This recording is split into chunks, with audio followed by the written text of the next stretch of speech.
Hello students, in the previous video we have discussed the Schrodinger's time independent equation and we have seen the wave function, and that was psi is equal to a into e raised to I k x. So it was only dependent on space, it was not dependent on time. So what change we have to do in order to get time dependent wave equation? Or first we will change the wave function to get time dependence. So I into kx minus omega t, as we have discussed in previous videos, but we have not used this wave function, but we are going to use this wave function. Or sometimes we can write this as a into e raised to I px minus et and divided by h cross. You can either write it here I divided by h cross, or you can write there also. So basically this is the general wave function. Okay, we can say that this is a general wave function. It includes space part, it includes time part. Okay, so you know what is k, what is omega. We have discussed in earlier videos. K is a wave vector, omega is the frequency or angular frequency. Okay, so we have calculated in previous video d by dx of the wave function and then d2x square of the wave function. Now we have only calculated for this much part, right? We have ignored this, or we have kept t is equal to 0 in that equation. So what do you think? Will these operators give different result if we include time part? The answer is no. Why? Because this only depends on x. The operators are only operating on the part which is including x.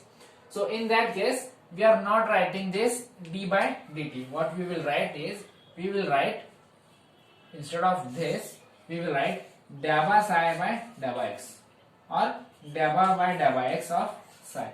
So this operator will act on psi. So what does this mean? So this means only x part will get differentiated.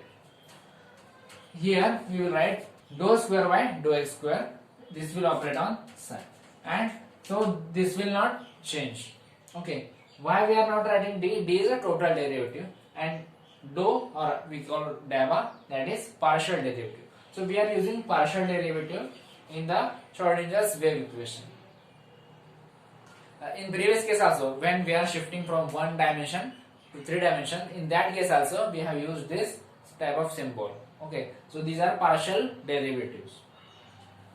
So why we are using this? Because now the wave function is not only dependent on the x coordinate, but it also depends on time coordinate. Now psi is no longer psi of x, it is the function of x and t. So accordingly we have to change the Schrodinger's wave equation. How we can change it? Now as we have seen, the derivative with respect to space, that is with respect to x, are not going to change, because this part is same as it is, and this will not get affected because of that space derivative. So we are getting the same energy operator, kinetic energy operator, as previous case, but instead of d by dx square, we are using here dou square by dou x square. This will operate on psi, and in this case the psi, the wave function, is not only depends on the space part, but it also depends on time part. Plus v psi is equal to, now here the RHS is going to change, because this part is only depending on the space part, right? But the energy part, here you can see the energy, or here you can see the energy is related with time. There is some part, there is some function related to time. So we cannot write here directly E psi as we were writing in time independent case. So what we will do, now here it is depend on t. So we will take derivative of psi with respect to time. So that will be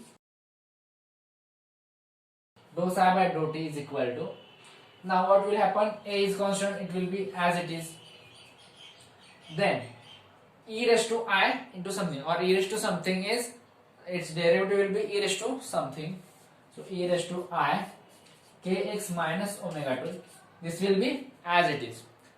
Now the derivative of something, product rule or chain rule, so I kx, this is independent of time, so the derivative of this will be 0, and then derivative of I into minus omega into t, so t is variable, so the constant will be come outside, that is minus I omega. Okay, so we know what is energy. Energy is h cross omega. So instead of omega, I can write omega is equal to E divided by h cross, as we have written here. P is k into h cross and E is h cross into omega. So if I put this here, what I will get is, so can you observe, this quantity and this quantity is same. So this is the wave function. So this will become minus I, instead of omega I will write E divided by h cross, and this is equal to psi. If I have to find out the energy, what will I do? I will take this h and I to this side, LHS, and I will cancel out psi. That is, we will just think about the operators on operating on the wave function. So what I can get is E is equal to minus, will become here minus, h cross will go to numerator and I will be at denominator. So h cross divided by I into dabba psi by dabba t, or dou psi by dou t. So this is the energy operator. So the complex part is at the denominator. So what I want to do, I want to take this complex part to the numerator. So I will multiply this and divide this by I. So what will happen, I will write here I, and here it will become I square. Okay, so what is I square? I square is minus 1, because I is square root of minus 1. So this is equal to minus 1. So this minus 1 and this minus 1 will get cancelled out. So this will become plus. The operator, energy operator, so we can write here this bar. So this denotes the operator.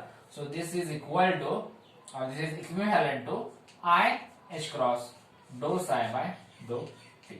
Okay, sorry, we cannot write here psi because this is just operator. But here we were writing E psi. So in that case, we will write that I h cross dou by dou t. This is energy operator, and this will act on psi. So you can write this as a, you can see this is a time dependent wave function. So wave function, this depends on time, this depends on time. And now if you can separate this time and space coordinate, then again you can get the same equation as we have calculated in previous video, the time independent equation. The V is only depending on space part. So that is the condition to separate the variables. So if we separate this variable, what does this mean? So we assume that psi is made up of some function which only depends on psi, and another wave function, let's say tau, which is only depending on t, that is time. So we will separate this and we will divide this by total wave function. Now what will happen in 3 dimension? Because this is just 1 dimension case in space. So what will happen? We will replace this by del square as we have discussed in earlier video.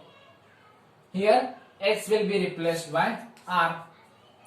So this is a vector r which includes all 3 quantities x, y and z. Or we can also write this as x I cap plus y z cap plus z k cap. Right. So this is r bar. So this will be replaced. This here it will be replaced. Here v is also function of, in this equation v is function of x only. So this will be replaced. Then here it will be replaced. So for 3 dimension the equation will be plus v psi of R and T. This is also depending on R.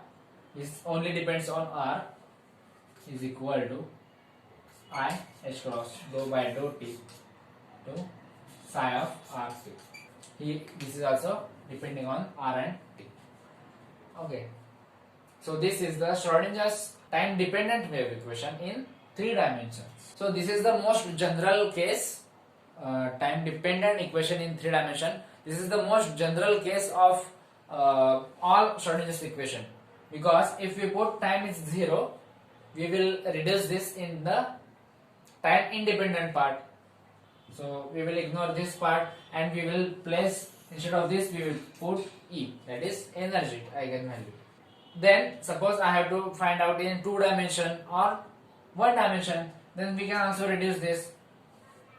This will also reduce. Okay, so we know, we have discussed what is del square. Del square is equal to this. Now if this is in 3 dimension, if we have to reduce some dimensions, then suppose we can reduce this, we can have equation in 2 dimension. Suppose we have only 1 dimension, then we will reduce this part also, and then we will get the same equation. So this is the most general equation. This is time dependent equation in 3 dimension, right? Schrodinger's time dependent equation in 3 dimension. So in the next video we will discuss what is probability current density.